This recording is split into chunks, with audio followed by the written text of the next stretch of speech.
To channel viewers in the biology 9 class. आज हम chapter number 7 का लास्ट टॉपिक डिस्कस करेंगे, that is energy budget of cellular respiration.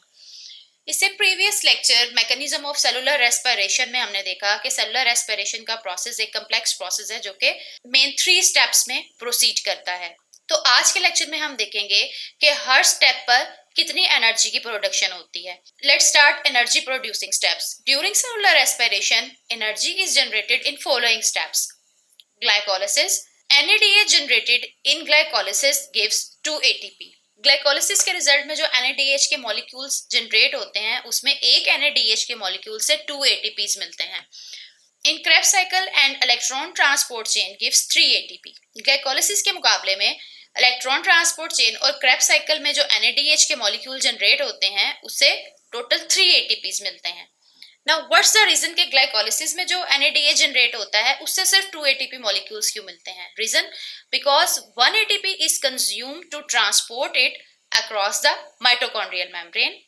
Now, what's the reason कि Krebs cycle और electron transport chain के result में NADH जो generate होते हैं उनसे 3 ATP मॉलिक्यूल्स को मिलते हैं, as both these steps takes place inside the mitochondria. अगर इस डायग्राम के थ्रू देखें तो ग्लाइकोलिसिस का जो प्रोसेस है जैसे कि वो सेल के साइटोप्लाज्म में टेक्स प्लेस करता है और Krebs साइकिल और इलेक्ट्रॉन ट्रांसपोर्ट चेन के स्टेप्स जो हैं वो inside the mitochondria takes place करते हैं। सो ग्लाइकोलिसिस वाले स्टेप से पायरुविक एसिड मॉलिक्यूल्स को नेक्स्ट स्टेप में एंटर होने के लिए, लाइक Krebs साइकिल में एंटर होने के लिए माइटोकॉन्ड्रिया की मेम्ब्रेन को क्रॉस करना होता है। तो इसको क्रॉस करवाने के लिए यहाँ पे एनर्जी को यूटिलाइज किया जाता है in the form of ATP. यही वजह है कि ग्लाइकोलिसिस के रिजल्ट में जो NADH के मॉलिक्यूल है वो सिर्फ 2 ATPs देते हैं, बिकॉज 1 ATP तो इसको मेम्ब्रेन को क्रॉस करने के लिए यूटिलाइज हो जाता है। और चूंकि Krebs साइकिल और इलेक्ट्रॉन ट्रांसपोर्ट चेन के स्टेप्स में किसी ऐसी मेम्ब्रेन को क्रॉस करने की जरूरत नहीं होती, दैट्स वाई इसके रिजल्ट में जो NADH जनरेट होते हैं वो 3 ATPs के मॉलिक्यूल्स देते हैं। NADH के अलावा जो एनर्जी रिच मॉलिक्यूल और प्रोड्यूस होता है वो होता है FADH2। Each FADH2 produces 2 ATP। FADH2 जो हमने देखा Krebs साइकिल में जनरेट होता है उसके एक मॉलिक्यूल से 2 ATPs मिलते हैं। नाउ टोटल कैलकुलेशंस की बात की जाए तो सेलुलर रेस्पिरेशन के ओवरऑल प्रोसेस में जो डायरेक्ट ATP मॉलिक्यूल जनरेट होते हैं वो होते हैं 4 और जो 10 NADH के मॉलिक्यूल्स जनरेट होते हैं उनसे जो ATPs मिलते हैं वो मिलते हैं 28 और FADH2 के जो 2 मॉलिक्यूल जनरेट होते हैं उनसे जो ATPs मिलते हैं वो मिलते हैं 4।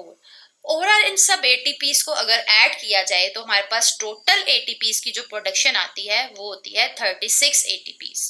नाउ इस ओवरऑल प्रोसेस को अगर हम एक फ्लो चार्ट के थ्रू अंडरस्टैंड करें तो देखेंगे कि फर्स्ट स्टेप जो कि ग्लाइकोलिसिस है उसके रिजल्ट में डायरेक्ट 2 ATP मॉलिक्यूल जनरेट होते हैं जबकि 2 NADH के मॉलिक्यूल जनरेट होते हैं। अब हमने कहा कि ग्लाइकोलिसिस में NADH का एक मॉलिक्यूल 2 ATP जनरेट करता है, तो 2 NADH के जो मॉलिक्यूल्स ATP जनरेट करेंगे वो टोटल होंगे 4। देन पायरुविक एसिड के मॉलिक्यूल जो कि ग्लाइकोलिसिस के रिजल्ट में जनरेट होते हैं Krebs साइकिल में एंटर होने से पहले वो कन्वर्ट होते हैं एसिटाइल को A में। तो एसिटाइल को A में कन्वर्ट होने के रिजल्ट में अगेन 2 NADH के मॉलिक्यूल जनरेट होते हैं। अब यहाँ पे जो NADH का एक मॉलिक्यूल है वो 3 ATP जनरेट करता है। तो इस तरह से NADH के 2 मॉलिक्यूल्स जो ATPs हमें देंगे वो मिलेंगे 6 ATPs। Then next Krebs cycle में देखा जाए तो Krebs साइकिल में टोटल 6 NADH के मॉलिक्यूल जनरेट होते हैं और 2 FADH2 के मॉलिक्यूल जनरेट होते हैं और डायरेक्ट 2 ATP के मॉलिक्यूल जनरेट होते हैं।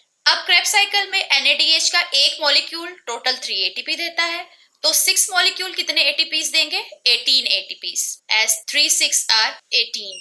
इसी तरह से FADH2 का एक मॉलिक्यूल 2 ATPs जनरेट करता है और 2 FADH2 के मॉलिक्यूल कितने ATPs देंगे? 4 ATPs। सो हमने देखा कि सेलुलर रेस्पिरेशन के हर स्टेप में किस तरह से कितने NADH, टोटल 10 NADH जनरेट होते हैं, 2 FADH2 के मॉलिक्यूल्स जनरेट होते हैं और डायरेक्ट 4 ATPs जनरेट होते हैं, 2 ATPs ये और 2 ATPs ये। ओवरऑल इनको सबको अगर हम कैलकुलेट करें तो इनका सम हमारे पास आएगा, दे आर 36 ATPs।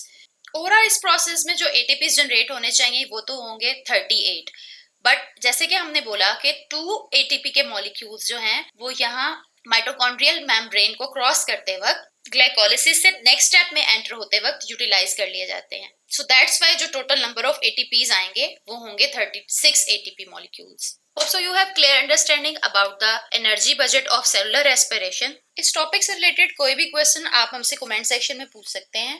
तो मिलेंगे नेक्स्ट लेक्चर में एक नए चैप्टर के साथ, जिसमें हम चैप्टर नंबर 8 स्टार्ट करेंगे, दैट इज न्यूट्रिशन। जाने से पहले अगर आपने अब तक हमारे चैनल को सब्सक्राइब नहीं किया है तो चैनल को सब्सक्राइब कीजिए और बेल आइकॉन को प्रेस करना ना भूलिए, ताकि आपको हमारे आने वाले नए लेक्चर्स के बारे में अलर्ट्स मिलते रहें। Thank you.